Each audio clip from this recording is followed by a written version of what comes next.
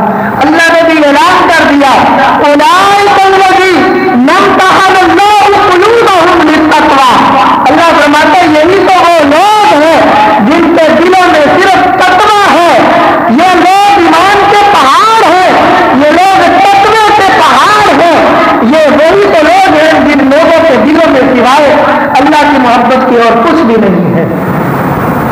اسی لیے اللہ رب العالمین نے حکم دیا واتبعت ملۃ آبائی ابراہیم حنیفا کہ لوگوں پیروی کرو ابراہیم علیہ السلام کی نقش قدم پر چلو. ابراہیم علیہ السلام کے وہ ابراہیم جو ہر باطل سے بچے, جو ہر گمراہی سے بچے, وہ ابراہیم جو ہر ظلمت سے بچے, وہ ابراہیم جو ہر تاریکی سے بچے, وہ ابراہیم جو ہر اندھیرے سے بچے. کون ابراہیم علیہ السلام؟ آپ نے لوگوں کو کہا کہ لوگوں یہ تمہارے جو بت ہے یہ ہاتھوں کے بنائے ہوئے یہ خدا نہیں ہو سکتے. واللہ خلقکم, اللہ وہ ہے جس نے تمہیں پیدا فرمایا ہے. اللہ وہ ہے جس نے تمہیں پیدا فرمایا ہے. ثم یتوفاکم, اور رب وہی ہے جس نے زندگی دی ہے اور پھر وہ موت دے گا, وہ جان قبض کرے گا, روح قبض کرے گا. فرما وہی تو خدا ہے, اس کے علاوہ کوئی خدا نہیں ہو سکتا, اس کے علاوہ کوئی معبود نہیں ہو سکتا, اس کے علاوہ کوئی عبادت کے لائق نہیں ہو سکتا. صرف اسی کی عبادت کرو, اسی کے سامنے اپنا سر جھکاؤ, اسی کے سامنے فریاد کرو. یہ ابراہیم علیہ السلام نے لوگوں سے کہا. لوگوں نے کہا کہ ابراہیم ہمارے بتوں کو برا بھلا کہنا چھوڑ دو. فرمایا تم اسی خدا کی عبادت کرو جس خدا نے تمہیں شعور دیا, تمہیں عقل دیا, تمہیں دماغ دیا. اس خدا کی عبادت کیوں نہیں کرتے ہو؟ میں عید کے موقع پہ بھی یہی عرض کر رہا تھا کہ لوگوں نے میلے پہ جانا تھا تو حضرت ابراہیم علیہ السلام سے کہا تو ابراہیم علیہ السلام نہ گئے میلے, قوم والے چلے گئے. تو ابراہیم علیہ السلام نے کلہاڑا اٹھایا, بتوں کے ٹکڑے ٹکڑے کر دیے, اور جو سب سے بڑا بت تھا اس کے کندھے پہ کلہاڑا رکھ دیا. قوم والے میلے سے پل کے واپس آئے لوٹ کر. اب قوم والوں نے کیا دیکھا کہ بت کنے میں جتنے بھی بت ہیں سب کے ٹکڑے ٹکڑے ہیں. کسی کا ہاتھ نہیں, کسی کی لاش نہیں, کسی کی ناک نہیں, کسی کا کان نہیں. عجیب و غریب حالت. اور جو سب سے بڑا بت تھا اس کے کندھے پہ کلہاڑا رکھا ہوا. لوگوں نے کہا کہ اتنا بڑا ظلم یہ کون کر سکتا ہے, اتنی بڑی زیادتی ہمارے خدا کے ساتھ کون کر سکتا ہے. تو کچھ لوگوں نے کہا, نوجوانوں نے کہا کہ ہم نے ابراہیم کو سنا تھا وہ کہہ رہے تھے کہ میں تمہارے بتوں کے ساتھ ضرور برا کروں گا, تمہارے بتوں کی ضرور توڑ پھوڑ کروں گا, پوچھئے اس سے. تو ابراہیم علیہ السلام کو بلایا گیا. خلیل اللہ علیہ السلام آ گئے. لوگوں نے کہا کہ اے ابراہیم بتائیے یہ کام آپ نے کیا ہے. تو ابراہیم علیہ السلام نے کہا مجھ سے پوچھنے کے بجائے اپنے خدا سے کیوں نہیں پوچھتے ہو؟ جو سوال مجھ سے کر رہے ہو یہ سوال اپنے بتوں سے کیوں نہیں کرتے ہو کہ بتاؤ تمہارے ساتھ زیادتی کس نے کی ہے, بتاؤ تمہارے ساتھ ظلم کس نے کیا ہے, بتاؤ تمہارے ٹکڑے ٹکڑے کس نے کیے ہیں. لوگوں نے کہا کہ ابراہیم تم جانتے ہو نا کہ یہ تو بت ہے, یہ بول نہیں سکتے, یہ کیا جواب دیں گے. آپ نے فرمایا ظالموں, جو جواب نہیں دے سکتے وہ خدا نہیں ہو سکتے, جو جواب نہیں دے سکتے وہ معبود کیسے ہو سکتے ہیں, جو اپنی حفاظت نہیں کر سکتے وہ تمہاری حاجت روائی کیسے کر سکتے ہیں, جو اپنی حفاظت نہیں کر سکتے وہ تمہاری مشکل کشائی کیسے کر سکتے ہیں, جو اپنا خیال نہیں کر سکتے وہ تمہارا خیال خاص کریں گے. اور ظالموں جو اپنی حفاظت نہ کرے وہ خدا ہی نہیں ہوتا. خدا تو ہوتا ہی وہ ہے جو تمہاری بھی حفاظت کرتا ہے, جو ہماری بھی حفاظت کرتا ہے. فرمایا اس خدا کو کیوں نہیں پوچھتے ہو. جب ابراہیم علیہ السلام نے یہ بات فرمائی کہ جو اپنی حفاظت نہیں کر سکتا، تمہارے سوالوں کا جواب نہیں دے سکتا، وہ خدا کیسے ہو سکتا ہے؟ اب قوم والے لاجواب ہو گئے، گردنیں جھکا دی، نظریں نیچی کر دی، قوم والے پریشان ہو گئے کہ اب ابراہیم کو کیا کہیں، کیا جواب دے کہیں۔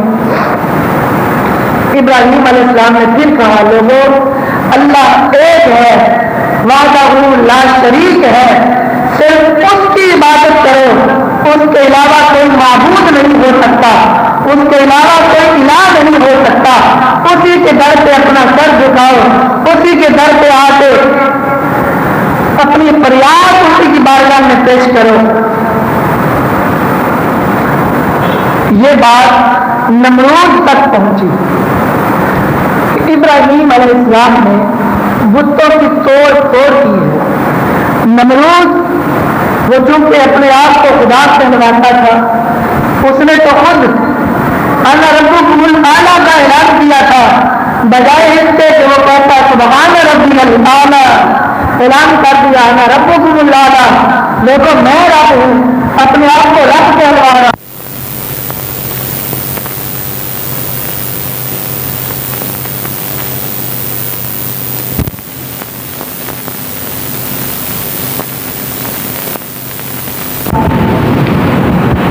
نمرود نے کہا کہ اے ابراہیم کیا مجھے تم رب تسلیم نہیں کرتے ہو؟ تو ابراہیم علیہ السلام نے فرمایا کہ نہیں، بالکل نہیں۔ فرمایا کہ میں تمہیں رب نہیں کہتا، سبحان ربی الاعلی، میرا رب تو وہ ہے جو پاک بھی ہے اور سب سے اعلیٰ بھی ہے۔ فرمایا کچھ اور اپنے رب کی صفات بیان کرو۔ ابراہیم علیہ السلام نے فرمایا قال ربی الذی یحیی و یمیت، فرمایا کہ نمرود سن، میرا خدا وہ ہے جو زندگی بھی عطا کرتا ہے اور موت بھی عطا فرماتا ہے، جسے چاہے زندگی عطا فرما دے، جسے چاہے موت دے دے، میرے رب کے ہاتھ میں زندگی اور موت ہے، حیات و ممات میرے رب کے قبضہ قدرت میں ہے۔ نمرود نے کہا کہ اے ابراہیم یہ تو میں بھی کر سکتا ہوں، یہ تو میرے لیے بھی کوئی مشکل نہیں ہے، میں کر سکتا ہوں۔ فرمایا اچھا پھر ذرا کر کے دکھا نا۔ ابراہیم علیہ السلام نے کہا کہ ذرا کر کے تو دکھا۔ اب نمرود نے جیل خانے سے 2 بندے بلوائے، ایسے 2 بندے، ان میں سے ایک وہ تھا جسے سزائے موت ہونے والی تھی اور دوسرا وہ تھا جو رہا ہونے والا تھا۔ اب نمرود نے کیا کیا، وہ جو رہا ہونے والا تھا اسے مار دیا اور جسے سزائے موت ہونے والی تھی اسے آزاد کر دیا اور کہا کہ یہ دیکھ جسے میں نے مارا ہے نا یہ آزاد ہونے والا تھا، اس کی زندگی میں نے ختم کر دی، اسے موت دے دی، یہ میرے قبضے میں ہے، میری قدرت میں ہے، اور جسے میں نے چھوڑ دیا آزاد کر دیا اس کی زندگی ختم ہونے والی تھی، میں نے زندگی دے دی ہے۔ ابراہیم علیہ السلام نے کہا سوچا دل میں خیال کیا کہ اس بے وقوف کو تو زندگی اور موت کا پتہ ہی نہیں ہے کہ زندگی کیا ہوتی ہے اور موت کیا ہوتی ہے، اس ظالم کو اتنی بھی خبر نہیں کہ مرنے کے بعد ہی تو اصل زندگی ہے، مرنے کے بعد ہی تو کبھی نہ ختم ہونے والی زندگی ہے، اسے تو زندگی اور موت کے مفہوم کا علم ہی نہیں ہے، اسے تو زندگی اور موت کے فلسفے کا علم نہیں ہے۔ کہا اچھا یہ تو تو نے مجھے کر کے دکھا دیا، اب میرے رب کی ایک اور صفت سن۔ نمرود نے کہا کہ کون سی صفت؟ فرمایا کہ میرا رب وہ ہے جو مشرق سے سورج نکالتا ہے مغرب میں غروب کرتا ہے، میرا رب مشرق سے سورج نکالتا ہے اور مغرب میں سورج غروب کرتا ہے۔ اگر تو خدا ہے ذرا سورج کو مغرب کی طرف سے طلوع کر کے تو دکھا، مشرق میں غروب کر کے تو دکھا۔ اب نمرود لاجواب ہو گیا کہ یہ تو میں نہیں کر سکتا۔ فرمایا سبحان ربی الاعلی، اگر تو ایسا نہیں کر سکتا تو پھر اقرار کر لے میرا رب وہ ہے جو ہر عیب سے پاک ہے اور سب سے اعلیٰ ہے۔ نمرود نے دیکھا کہ یہ تو مجھے لے گیا، اپنی شرمندگی برداشت نہ کر سکا، لوگوں سے کہا کہ چیخا بناؤ، چار دیواری بنائی گئی، بڑی وسیع چار دیواری بنائی گئی، 40 دن تک اس چیخے میں اس چار دیواری میں لکڑیاں جمع ہوتی رہی، عورتیں منتیں مانگتی تھیں کہ میرا پورا کام ہو جائے، میں اس چیخے میں اتنی لکڑیاں جمع کروں گی، بڑی لکڑیاں جمع ہوگی، چیخا بھر گیا، اب آگ لگائی گئی اس چیخے میں، ان لکڑیوں کو آگ لگائی گئی، جب آگ لگائی گئی اتنی آگ تھی جو آسمانوں کو چھو رہی تھی۔ اب ابراہیم علیہ السلام کو آگ میں ڈالا جا رہا ہے، ابراہیم علیہ السلام کو آگ میں پھینکا جا رہا ہے۔ ادھر سے فرشتہ آ گیا، فرشتے نے کہا کہ اے ابراہیم اگر حکم دے تو میں اتنا پانی بہا دوں کہ یہ آگ ختم ہو جائے۔ آپ نے فرمایا حسبی اللہ، میرے لیے میرے اللہ ہی کافی ہے، وہ میرا یار دیکھ رہا ہے نا کہ میں آگ میں جا رہا ہوں، میری کفایت کرنے والا میرا رب کافی ہے۔ قال حسبی اللہ، فرمایا میرے لیے میرا رب کافی ہے۔ اور فرشتہ آیا اور خلیل اگر اجازت دے اس آگ کو اڑا دو، فرمایا میرے لیے میرا اللہ کافی ہے۔ وہ کیا جانتا نہیں، جبریل بھی آ گئے، آ کر کہا کہ حضور میں سدرۃ المنتہا پہ جا رہا ہوں، اس مقام پہ جا رہا ہوں جہاں کوئی نہیں جا سکتا، کوئی حاجت ہے تو بتائیے۔ قال نعم اور قال لا، ابراہیم علیہ السلام نے فرمایا نہیں، لا حاجتی، فرمایا کہ کوئی حاجت نہیں میری۔ وہ آگ میں جا رہے ہیں، فرمایا آگ میں جا رہا ہوں، یہ اللہ کے دشمن مجھے آگ میں پھینک رہے ہیں، پھینکوانے والا وہ ہے، وہ جانتا ہے کہ میرا خلیل آگ میں جا رہا ہے، یہ میرا اور میرے رب کا معاملہ ہے، اور جبریل ہٹ جاؤ، میرے اور میرے رب کے معاملے میں کوئی دخل نہ دو، فرشتے ہو ہٹ جاؤ، میرا رب جانتا ہے کہ میرا خلیل آگ میں جا رہا ہے، چھوڑو میرا راستہ چھوڑ دو، آگے سے ہٹ جاؤ، مجھے جانے دو، میں جانوں یا میرا خدا جانے۔ آگ میں پھینک دیا گیا، اللہ بھی دیکھ رہا تھا منظر، فرشتے بھی تک رہے تھے منظر، اور کہہ رہے تھے مولا دیکھ تیرا خلیل جو اس قدے میں جا کے تیری وحدانیت کا اعلان کرتا رہا، جو تیری توحید کے ڈنکے بجاتا رہا، آج اسے آگ میں پھینکا جا رہا ہے۔ مولا منظر دیکھ، اللہ نے فرمایا انی اعلم ما لا تعلمون، فرشتوں میرا خلیل آگ میں جا رہا ہے، سنو پھر بھی جو میں جانتا ہوں وہ تم نہیں جانتے۔ فرمایا کہ میرے ابراہیم کی پیشانی میں نور مصطفیٰ چمک رہا ہے، یہ آپ کی ہمت نہیں ہے کہ میرے خلیل کو جلا دے۔ فرمایا قلنا یا نار کونی بردا و سلاما علی ابراہیم، قاضی ثناء اللہ پانی پتی دیوبندی تفسیر مظہری میں لکھتے ہیں اسی آیت کے ضمن میں، اور بھی بہت سارے علماء نے لکھا کہ ابراہیم علیہ السلام کو آگ میں پھینکا جا رہا تھا، اللہ نے فرمایا کہ اے آگ سلامتی کے ساتھ ٹھنڈی ہو جا، اتنی ٹھنڈی نہ ہونا کہ میرے خلیل کو سردی لگے، اور اتنی گرم بھی نہ رہنا کہ میرے خلیل کو گرمی محسوس ہو، سلامتی سے ٹھنڈی ہو جا۔ تفسیر مظہری میں لکھتے ہیں اگر اللہ نے یہ نہ کہا ہوتا کہ اے آگ سلامتی سے ٹھنڈی ہو جا، تو قاضی ثناء اللہ لکھتے ہیں کہ قیامت تک آگ بجھ جاتی، قیامت تک آگ ٹھنڈی ہو جاتی، آگ کی تپش ختم ہو جاتی۔ فرمایا سلامتی کے ساتھ ٹھنڈی ہو جا، اور مزید خوبصورت جملے